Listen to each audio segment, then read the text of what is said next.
네, 샬롬. 에스더 선교사입니다. 이렇게 모든 성도님 앞에서 설 수 있고 하나님의 말씀을 전달할 수 있어서 너무나 기쁘고 영광입니다.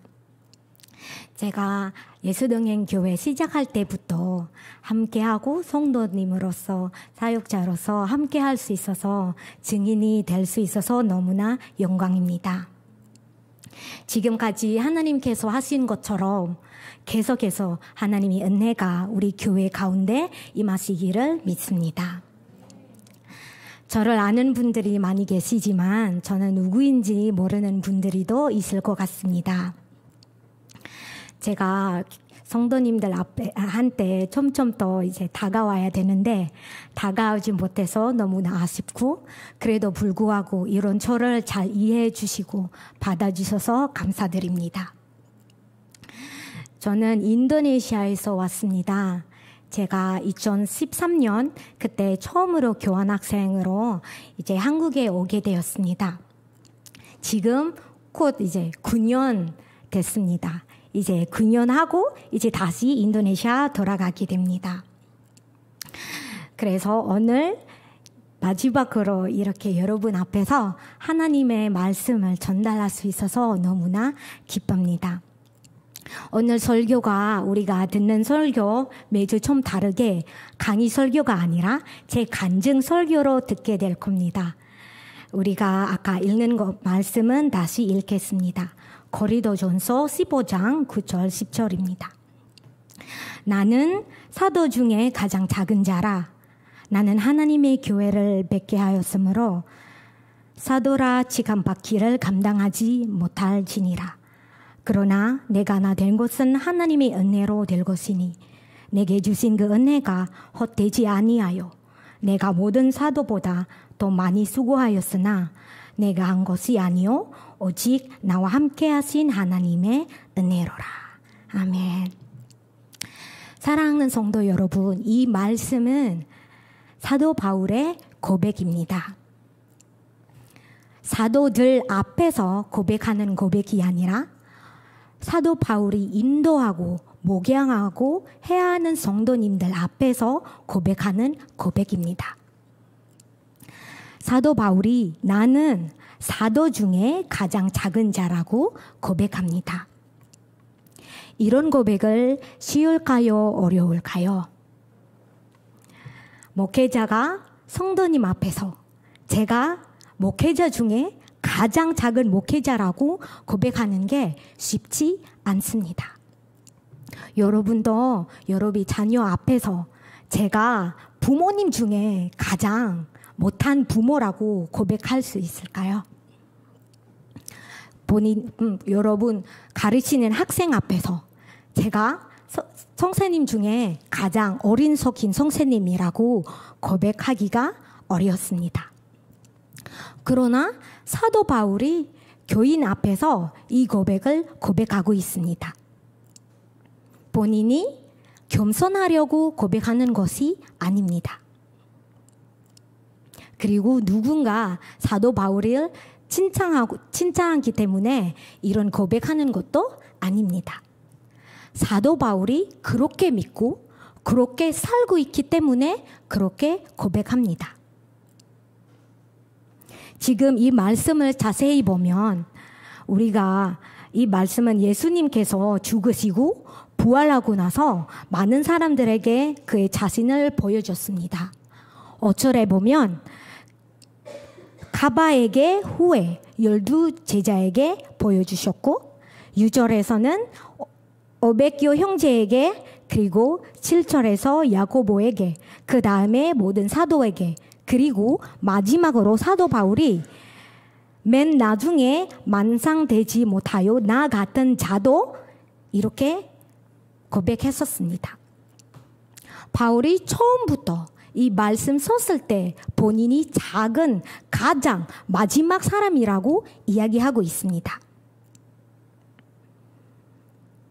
사도 바울이 하나님을 만나고 나서 엄청난 변화가 일어났습니다.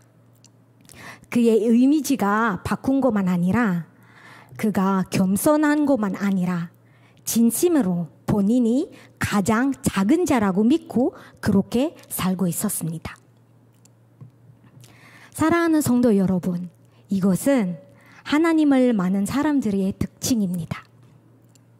하나님을 만나면 우리가 얼마나 작은 자인지를 알게 되고 오직 하나님의 은혜로 살고 있다는 것을 깨닫게 되었습니다.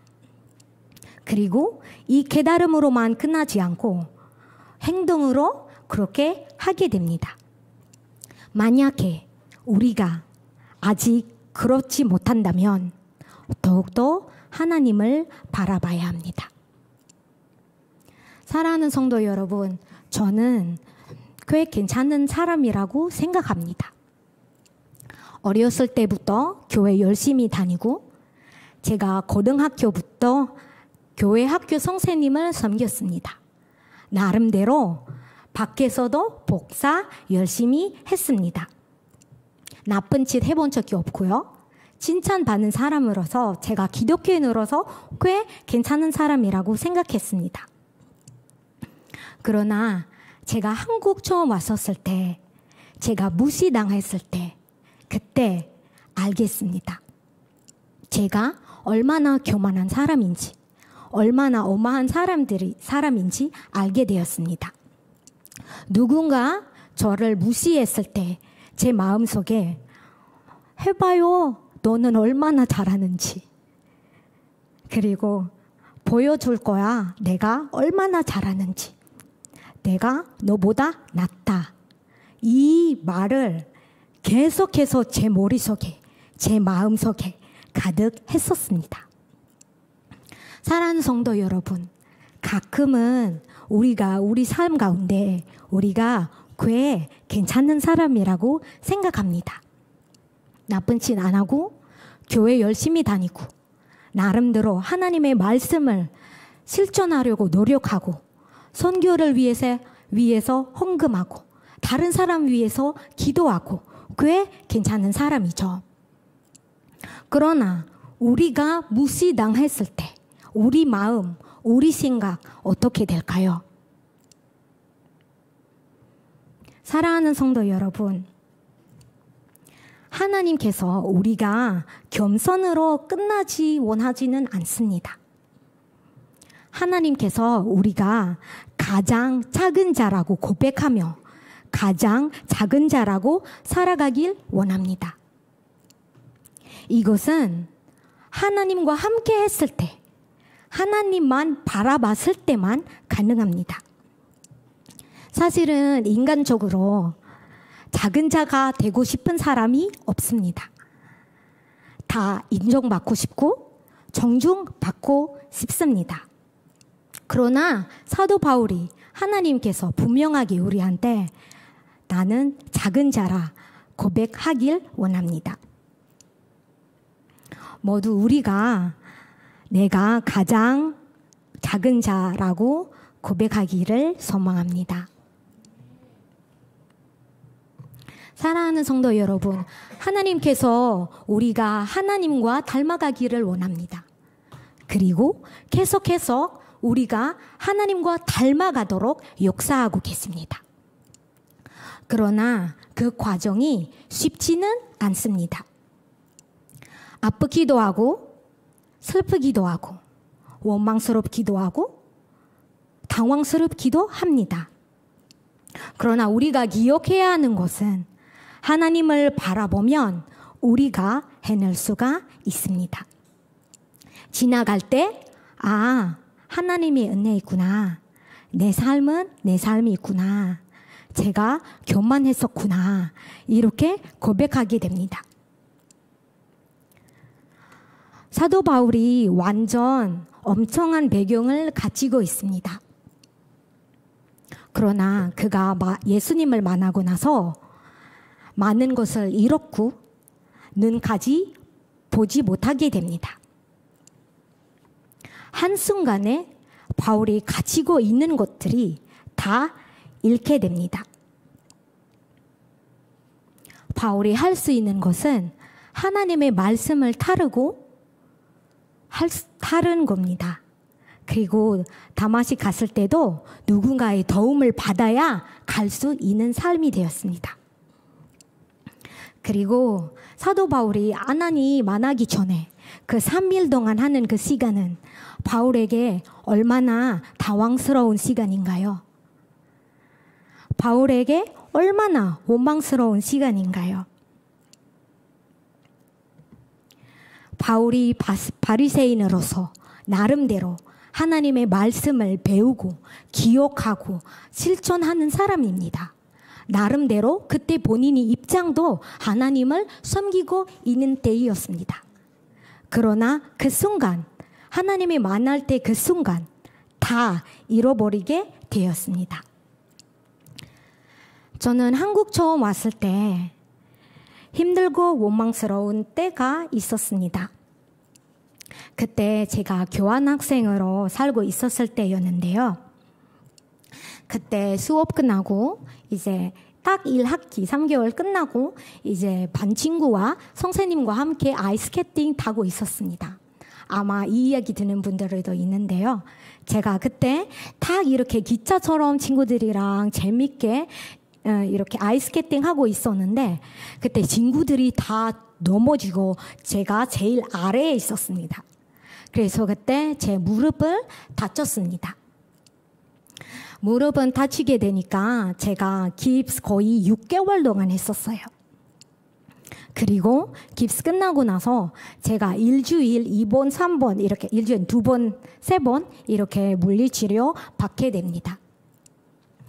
근데 그때 사실은 그 시간대 제가 알바하고 있었습니다. 한국 생활 어려우니까 제가 생활을 필요해서 돈을 필요해서 고깃집에서 제가 설거지 알바하고 있었어요. 근데 사실은 고깃집에서 알바하고 있는 것도 너무 마음이 아팠고 무시당하는 것도 너무 힘들었 때였는데 근데 제가 그때 다리까지 다쳤습니다. 제가 할 수 있는 거 그냥 일어나고 자고 일어나고 자고 이럴 수밖에 없습니다. 그리고 그때 제가 병원에서 제가 결핵 걸린다고 하는 소식도 들었습니다. 그때부터 제가 많은 약을 하루 매일매일 먹어야 합니다. 그리고 그때부터 계속 눈치 보고 친구들에게 옮길까 봐 계속 걱정 안에 계속 있었습니다. 저를 한국까지 보내주신 분 하나님인데 제가 한국 왔을 때 분명히 하나님의 말씀 듣고 하나님의 부르심을 받고 왔는데 제가 상상하는 것보다 완전히 최악의 상황이고 너무 힘들었었습니다. 그래도 불구하고 그때 저는 아직도 하나님의 말씀을 붙잡고 아직도 하나님을 의지하고 하나님을 기대하고 싶었습니다. 그러나 그때 집에서도 전화가 왔었습니다. 그 상황은 다 그때였습니다. 제가 언니가 3명이 있는데요. 그때 첫째 언니가 전화가 왔어요. 제 셋째 언니가 자살 시도했다고 병원에서 누워 있다고 이제 누워 있었고 이제 그냥 알 수가 없는 거예요. 죽을 수도 있고 일어날 수도 있고 어떻게 되는 상황은 몰랐었어요. 근데 그때 저는 너무나 화가 갑자기 너무 올라갔습니다. 하나님을 너무나 원망스럽고 왜냐하면 저 하나님과 약속이 있거든요. 제가 하나님의 자녀, 하나님의 일을 하게 된다고 하는데 제가 그때 하나님한테 이렇게 약속이 있었습니다. 하나님, 제 삶 다 하나님께 드릴게요. 다 드립니다. 하나님이 뭐라고 해도 제가 순종하고 어디 가도 가겠다고 이야기했었습니다. 그러나 딱 하나 제가 하나님한테 원하는 건 제 가족을 지켜주세요. 근데 그때 제가 배신당한 것 같고 제 가족까지 하나님은 지켜지지 않았다고 생각했습니다. 그래서 하나님을 원망하고 하나님한테 화가 나고 제가 너무 마음이 아파서 원망스럽고 또 어떻게 해야 되는지도 몰랐었습니다. 그래서 어떤 하루에 제가 하루 종일 하나님 앞에 나가 기도했었습니다. 기도하기보다 원망했었죠. 하나님과 대화하고 원망하고 화가 나고 내가 할 수 있는 거 다 이야기했었습니다. 그러나 밤새 기도하면서 하나님께 다지고 원망하지만 하나님께서 결국 저는 이렇게 고백하게 만들었습니다. 욥기 1장 21절 이르되 내가 못돼서 알몸으로 나와 싸운 척 또한 알몸이 그리로 돌아가올지라 주신 이도 여호와시요 거두신 이도 여호와시오니 여호와의 이름의 찬송을 받을지니이다.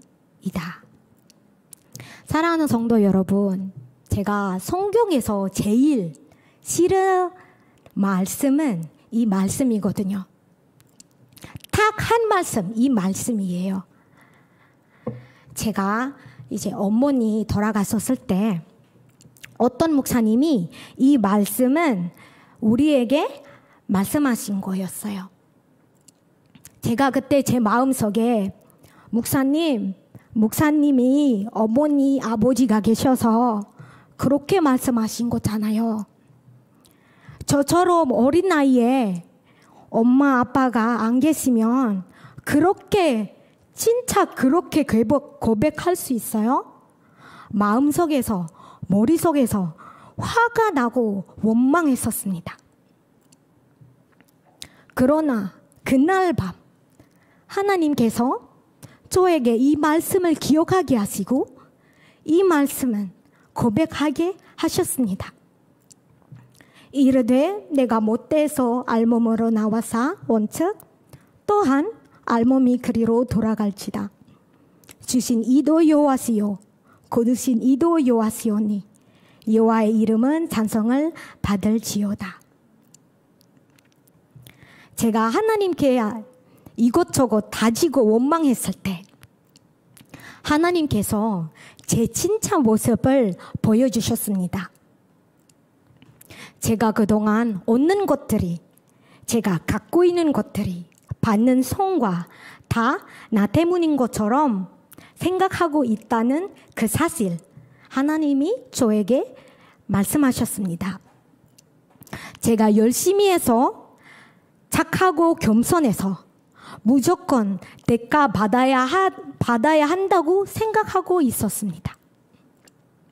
뿐만 아니라 제 삶 속에서 다른 사람을 비판하고 심지어 그때 한국 교회를 비판하고 있었습니다. 이 모든 것을 하나님께서 영화처럼 저한테 보여주셨습니다. 제 오만한 말들, 누구를 판단하는 마음과 생각들 다 보여주셔서 결국 하나님께 엎드리고 회개하게 되었습니다. 모든 것을 내려놓고 모든 것은 하나님 거라고 고백하며 욥기의 고백을 내 고백이 되었습니다. 그때 제가 이렇게 여러분 앞에서 설 수 있다는 상상도 안 됐었습니다. 제가 한국에서 9년까지 사는 것도 상상이 안 됐습니다. 그리고 제 언니 지금까지 잘 살고 있다는 것도 상상이 안 되었습니다. 그러나 하나님을 만나서 하나님의 말씀 듣고 하나님을 의지되니까 지금까지 제가 여러분 앞에서 설 수 있게 되었습니다. 모든 것은 하나님의 은혜, 하나님께 진심으로 고백하니까 하나님을 더 깊게 경험하게 되었습니다. 사랑하는 성도 여러분, 하나님께서 우리가 하나님과 닮아가기를 원합니다. 그리고 지금도 계속해서 우리가 하나님과 닮아가도록 역사하고 있습니다. 그 과정이 때로 쉽지는 않고 때로 힘들고 괴롭고 아프고 원망스러운 때도 있을 수 있지만, 그러나 우리가 하나님을 바라볼 때 모든 것은 하나님이 믿고 고백하고 하나님의 은혜를 믿으면 우리가 그 과정은 통과할 수 있게 됩니다. 모두 우리가 가장 작은 자, 하나님 없이 살 수 없는 자가 되기를 소망합니다. 10절 말씀입니다. 그러나 내가 다 된 것은 하나님의 은혜로 된 것이니 내게 주신 그 은혜가 헛되지 아니하여 내가 모든 사도보다 더 많이 수고하였으나 내가 한 것이 아니요 오직 나와 함께 하신 하나님 은혜로라. 아멘. 사랑하는 성도 여러분, 은혜가 무엇일까요? 우리가 다 알고 있으니까 제가 자세히 설명하지 않겠습니다. 우리가 하나님의 은혜를 은총, 축복, 선물이라고 말합니다. 우리 삶 가운데 한순간도 하나님의 은혜 아님을 없습니다. 우리 삶 가운데 우리가 스스로 할 수 있는 것이 하나도 없습니다. 우리의 가정, 우리의 생명, 우리의 숨, 우리의 직장, 다 우리가 스스로 얻을 수 있는 것이 아닙니다. 다 하나님의 은혜입니다. 우리가 은혜의 찬양 다 알고 계시죠? 제가 그 찬양 가사 한 부분을 읽겠습니다. 내가 누려왔던 모든 것들이, 내가 지나왔던 모든 시간이, 내가 걸어왔던 모든 순간이 당연한 것이 아니라 은혜였어. 아직 아침 해가 뜨고 저녁에 노을, 봄의 꽃 향기와 가을의 열매, 변하는 계절 모든 순간이 당연한 거 아니라 은혜였어. 모든 것이 은혜. 내 삶에 당연한 것 하나도 없었던 것을 모든 것이 은혜였어. 우리 삶은 다 은혜입니다. 우리 삶의 모든 것은 하나님의 은혜입니다. 사도 바울도 예수님을 만나기 전에 본인이 혼자 다 할 수 있다고 아마도 착각하고 있을 수도 있습니다. 그가 엘리트 그룹에서 나오고 똑똑하고 인정받는 사람이었습니다. 그래서 바울이 그가 다른 사람을 판단할 수 있고 박해할 수 있다고 생각했습니다. 그래서 교회를 박해했습니다. 그러나 예수님을 만나서 본인이 할 수 있는 거 하나도 없다고 깨닫고 경험했을 때 바울이 10절의 고백을 고백하게 됩니다.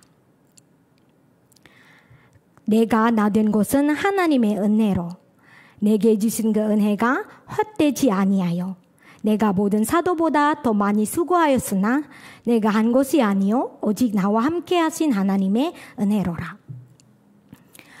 바울의 수고도 하나님의 은혜라고 생각하고 고백합니다. 바울이 여기저기 다니고 이 교회 저 교회 다니고 하나님의 말씀 전달하고 있는 것도 다 하나님의 은혜입니다. 사랑하는 성도 여러분, 저도 제 삶에 하나님의 은혜라고 생각하고 은혜에 대해서 배우고 경험하고 있지만 몇 달 전까지도 아직도 그거에 대해서 진심으로 깨달하지 않은 것 같습니다. 제가 제 삶은 나의 노력, 나의 열심, 나의 수고 플러스 하나님의 은혜라고 생각한 것 같습니다. 제가 논문을 쓰고 있었을 때 너무 많이 고생했습니다. 잠을도 제대로 못 자고 계속 책 읽어도 이해 못하고 너무나 힘들었었습니다. 제가 지금 여러분 앞에서 이렇게 한국어로 말씀 전달할 수 있지만 박사 논문 한국어로 수준까지 잘 쓸 수 있는 사람이 아닙니다. 제가 9년 살아도 제 한국어를 그렇게 완전히 좋은 거는 아닙니다. 제가 이제 논문 제출 시간은 점점 다가왔을 때 걱정이 너무 되는 거였어요. 제 논문은 누군가 읽고 수정하고 봐줘야 하는데 봐주는 사람이 없는 거였어요. 제 논문은 259페이지입니다. 누군가 그거를 다 하나씩 읽고 고칠 수 있었어요? 없겠죠? 제가 거의 일주일 내내 제가 아는 사람들이 한 명은 전화했었습니다. 옛날부터 아는 사람으로부터 지금 아는 사람까지 저랑 같이 의학원전 배우는 사람부터 다 전화했었습니다.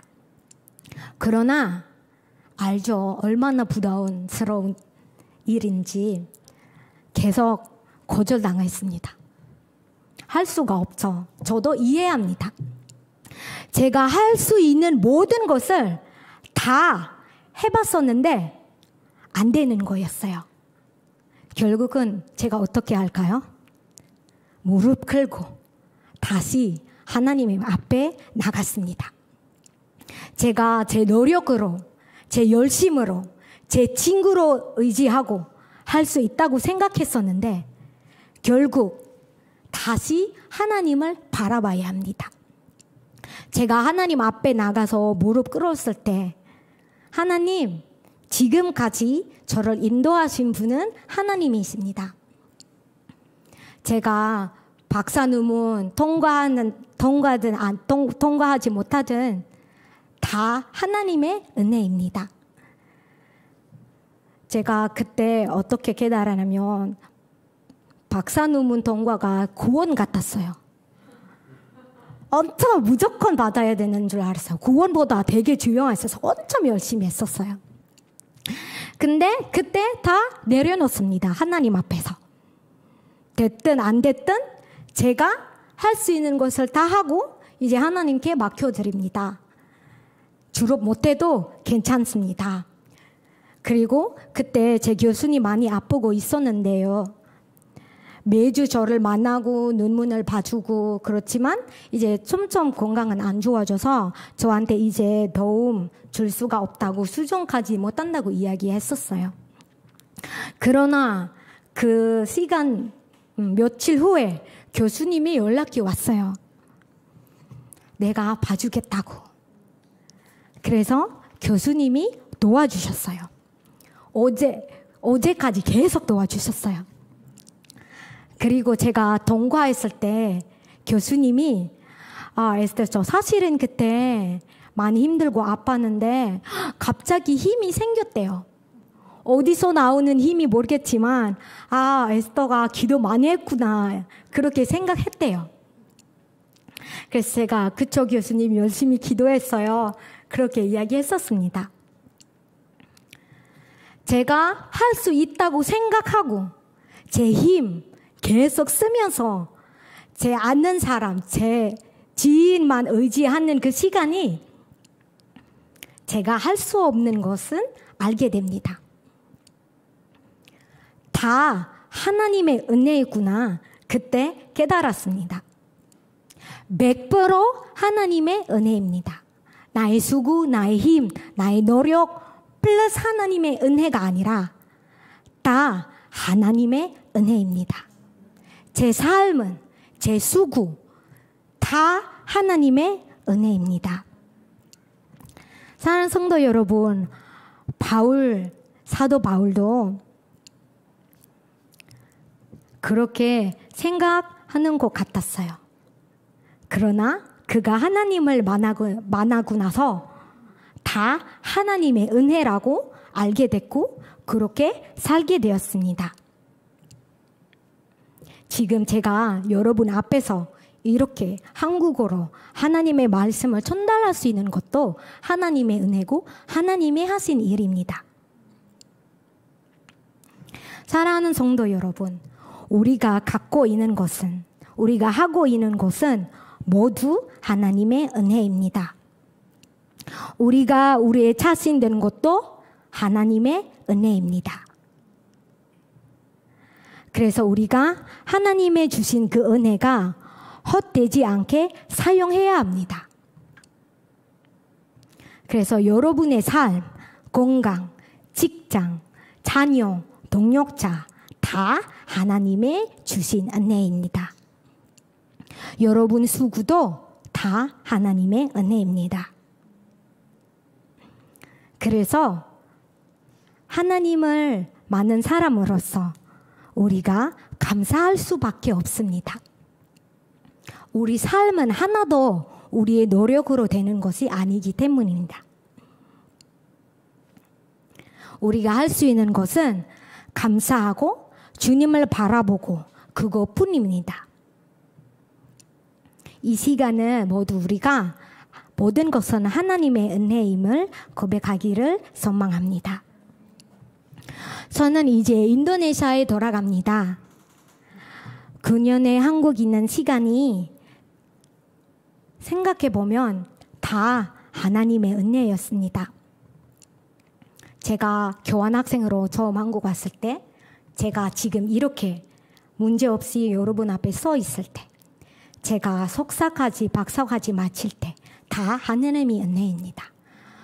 소나복자 들어가서 국제교회를 섬기고 예수동행교회를 섬기고 위지엠을 섬길 수 있는 것은 제가 잘해서 되는 것이 아닙니다.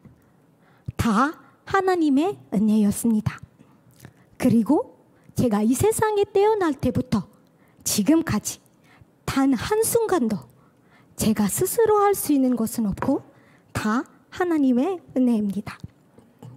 이제 저는 인도네시아에 돌아갑니다.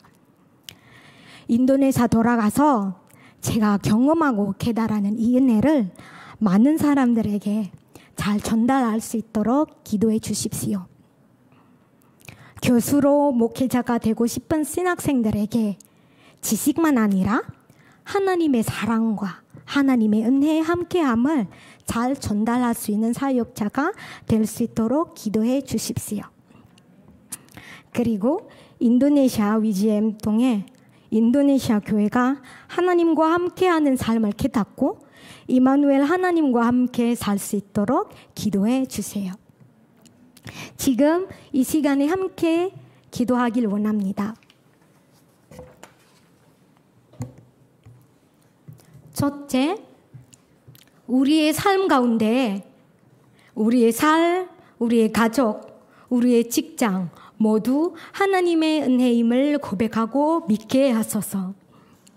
둘째, 주님 없이 살 수 없고 작은 자로 고백하고 살게 하소서.